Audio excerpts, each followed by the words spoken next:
During the summer, fall, and winter of 1846, a group of volunteer soldiers made one of the longest infantry marches in history, across the southwestern desert of the United States, across the Rocky Mountains,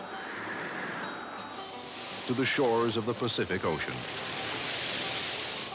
Even after many years, these volunteer patriots realized that their service to God, country, and family helped to secure a vast new territory for their country through their march, the March of the Mormon Battalion.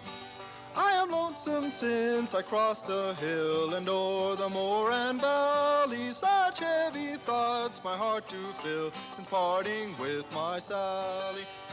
While yet in Nauvoo, the High Council of the Church of Jesus Christ of Latter-day Saints made public announcement of the saints' intention to remove to some good valley of the Rocky Mountains. Church authorities had commissioned Jesse C. Little to seek aid from the national government in Washington, instructing him, "If our government shall offer any facilities for emigrating to the western coast, embrace those facilities if possible." Elder Little hoped to contract with the government for the saints to haul freight to the Pacific, or perhaps to build blockhouses and stockade forts on the road to Oregon. Colonel Thomas L. Kane of Philadelphia used his influence to open the way for Elder Little to meet with President James K. Polk on June 3, 1846, shortly after the United States had declared war on Mexico. The death of several American soldiers in a skirmish over the disputed border between Texas and Mexico had given President Polk an excuse to seize the Mexican territories of New Mexico and California. The government was now recruiting a great army of the West at Fort Leavenworth, Kansas. So it was arranged for Brother Little to raise troops instead of stockades. Colonel Kane accompanied him as far as St. Louis, carrying orders to Colonel Stephen W. Kearny, commanding the troops at Fort Leavenworth. Colonel Kearny sent Captain James Allen to the camp of the Saints to enlist volunteers. He was instructed to enlist no more than 500 Mormon volunteers. They were to constitute not more than 1/3 of the troops under Colonel Kearny's command. It was feared that with greater military strength, the Saints would join forces with the enemy in retaliation for their many persecutions. If the politicians in Washington doubted the Saints' loyalty, Brigham Young did not. The question might be asked, is it prudent for us to enlist to defend our country? If we answer in the affirmative, all are ready to go. Suppose we were admitted into the Union as a state and the government did not call on us. We would feel ourselves neglected. Let the Mormons be the first to set their feet on the soil of California. So the Mormon Battalion was enrolled at Council Bluffs. By this time, Colonel Kane had arrived to assist. Upon mustering the 4th Company of the battalion, Captain Allen became Lieutenant Colonel of Infantry. Brigham Young predicted that not one who enlisted would fall by the hand of the nation's foe, that their only fighting would be with wild beasts. He assured the volunteers that their families would be cared for. Nevertheless, Sergeant William Hyde expressed the feelings of many of them when he wrote, "The thoughts of leaving my family at this critical time are indescribable. They were far from the land of their nativity, situated upon a lonely prairie, with no dwelling but a wagon. The scorching sun beating upon them with the prospects of the cold winds of December, finding them in that same bleak, dreary place.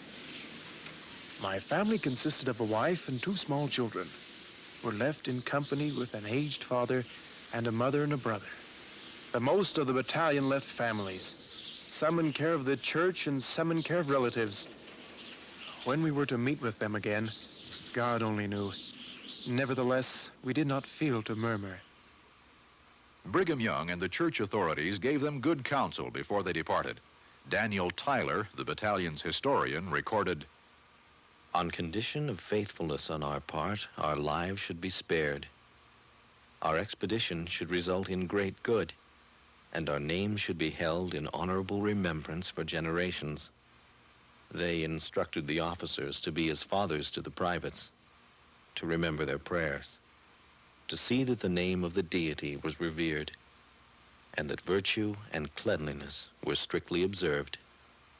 Brother Brigham advised the battalion to treat all men with kindness and never to take that which did not belong to them, even from their worst enemies, not even in the time of war, if they could possibly prevent it. They were to treat their prisoners with kindness and never take a life if it could be avoided. A farewell ball was held the night before their departure. It was no sad parting, wrote Colonel Allen, and Colonel Kane observed that it was a more merry dancing route than he had ever seen, though their ballroom was of the most primitive kind, a Bowery with Mother Earth for a floor. The battalion left on July 19th. A few dozen families accompanied the battalion, the women to serve as cooks and laundresses. The Army of that day wore fine uniforms, but the men of the Mormon Battalion elected to march in the clothes they had and to leave with their families the year's clothing allowance of $42.50 per man. At Fort Leavenworth, the men of the battalion received their weapons and equipment. The paymaster was surprised that every man could sign his own name to the payroll, whether a $50 a month captain or a $7 a month private. The battalion left Fort Leavenworth on August 12th. Colonel Allen, who had endeared himself to the men, remained behind, desperately ill. The battalion's plan of march was to Council Grove, then up the Arkansas River and across the Cimarron River a little beyond Fort Mann, following the route taken earlier by Colonel Alexander Donovan to Santa Fe. After traveling for 2 weeks, they received word that Colonel Allen had died on August 23rd. He was replaced by Lieutenant A.J. Smith, who soon arrived from Fort Leavenworth to lead the volunteers into Santa Fe. Unfortunately for the battalion, Lieutenant Smith brought with him an overbearing manner, and Dr. Sanderson, who treated every illness with calomel and arsenic served from the same old iron spoon. By mid-September, the company was overtired and short of water. They had marched long miles across a dreary desert to be rewarded only with brackish water. Daniel Tyler wrote, On the 21st, we traveled 18 miles and camped again in the Cimarron, and had to dig in the sand in the bed of the river for water, for both man and beast. We continued along the same stream the following day. Both men and teams were failing fast, many completely giving out from exhaustion and sickness. With insufficient rest, inadequate food, accompanied by threats and oaths from both Lieutenant Smith and Dr. Sanderson, the battalion, sick and well, continued the march towards Santa Fe, a distance of 775 miles, finally arriving on October 9th, bruised and limping. 100 hearty cannon salutes cheered the weary soldiers as they plodded into Santa Fe. Colonel Donovan, a friend of the Saints, had ordered the tribute in their honor. But not all who began the march at Fort Leavenworth arrived in Santa Fe. A few weeks before, some of the families who accompanied the soldiers were sent north to Pueblo, where a small colony of Mormons from Mississippi had already established a winter camp. In Santa Fe, 86 men were pronounced too sick to continue, and they were also sent north to Pueblo, along with the rest of the families. 5 wives remained with the battalion. And in Santa Fe, the battalion members were happy to learn that Lieutenant Colonel Philip St. George Cook would relieve Lieutenant Smith as their commander. Though he too was stern and harsh, he had none of Lieutenant Smith's vindictiveness. Colonel Cook led the battalion out of Santa Fe on the 19th of October and proceeded down the valley of the Rio Grande. Their orders now were to open a wagon road to the coast, hauling wagons which Colonel Kearney had abandoned earlier. Soon, 55 more men, declared too sick to continue the march, were sent back to Pueblo. The battalion continued their journey toward the Gila River. At this point, the battalion numbered only 350 men. In the valley of the Rio Grande, they saw crops watered by irrigation, a system they had first observed at Santa Fe. On December 11th, they were reminded of Brigham Young's prophecy that their only fighting would be with wild beasts. On the banks of the San Pedro River, the battalion was attacked by a herd of wild bulls. Several men and mules were hurt, and some equipment was damaged. It was hardly a military encounter, but it was an intense, if brief, battle. One happy outcome was that the men now had a fresh supply of beef. In Tucson, Arizona, the battalion faced the enemy for the first time. 200 Mexican soldiers guarded the town with orders to prevent any armed force from passing through. Colonel Cook sent his interpreter, Dr. Stephen Foster, into town in disguise to ascertain whether the battalion could march through without resistance, as the alternate route was 100 miles further. Foster was arrested and put under guard. When he failed to return, Colonel Cook detained as hostages Mexican soldiers encountered on the road, one of whom was reportedly the son of the commander. Once the prisoners were exchanged, Colonel Cook demanded a Mexican surrender. Instead, the Mexican soldiers fled early the next morning, believing the American force to be greater than it was, and the battalion marched through without hindrance. After 3 more days' journey along what later became the Butterfield Overland Stage Road, the battalion reached the Gila River. They followed the Gila to its junction with the Colorado. Then their journey became even more difficult.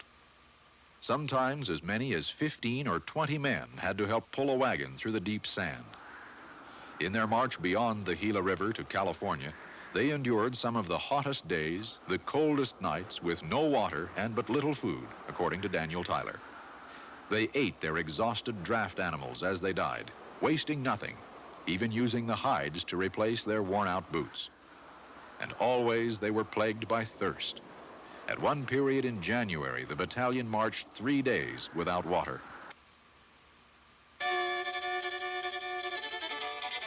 At night, they sang and played the fiddle to recover their spirits, no matter how distressing their circumstances. By day, they pushed on through the desert, through the mountains, even hewing a passage through the living rock with pick and axe, crowbars and gunpowder when they found a passage too narrow for their few remaining wagons. The wagon road they made is still there. At last, on January 21st, they came to the end of the desert. They had reached California, but they bore little resemblance to a conquering army. At Warner's Ranch, they rested and feasted on good, fresh beef. Colonel Cook reminded them of their military status, though, as he exercised them at drills. 2 days later, they took up the march again. Within the week, they saw the Pacific Ocean. Their journey was nearly over. Daniel Tyler exulted in his journal. Oh, the joy, the cheer that filled our souls. None but worn-out pilgrims nearing a haven of rest can imagine. Henry Boyle added, At this enraptured moment, every heart beat with pleasure, every soul was full of thankfulness, every tongue was silent. We all felt too full to give any shape to our feelings by any expression. It has been many a weary day, and we have traveled many a long mile since our eyes have been permitted to gaze upon as lovely a scene. What an expansive view! How bright and beautiful everything looks. On January 29th, the battalion marched down the Soledad Valley into San Diego and camped behind the old mission buildings. The march of the Mormon Battalion was completed. But the soldiering was not. The battalion went into garrison duty, part in San Diego, part in San Luis Rey, and part in Los Angeles farther north. Here they built Fort Moore, their accomplishments commemorated to this day by this monument near Olvera Street in Los Angeles, California. In San Diego, the men were allowed to accept employment, digging wells, building houses, and making bricks. Probably the first fired bricks made in California were made by members of the Mormon Battalion. The citizens became so attached to the battalion that before their term of service expired, they got up a petition to the governor to use his influence to keep them in the service. The petition was signed by every citizen in San Diego. Some did re-enlist for another 6 months. In Northern California, a few remained to help build Sutter's Mill, where the famous discovery was made that resulted in the gold rush of 1849. The event was recorded by Henry Bigler, a battalion member.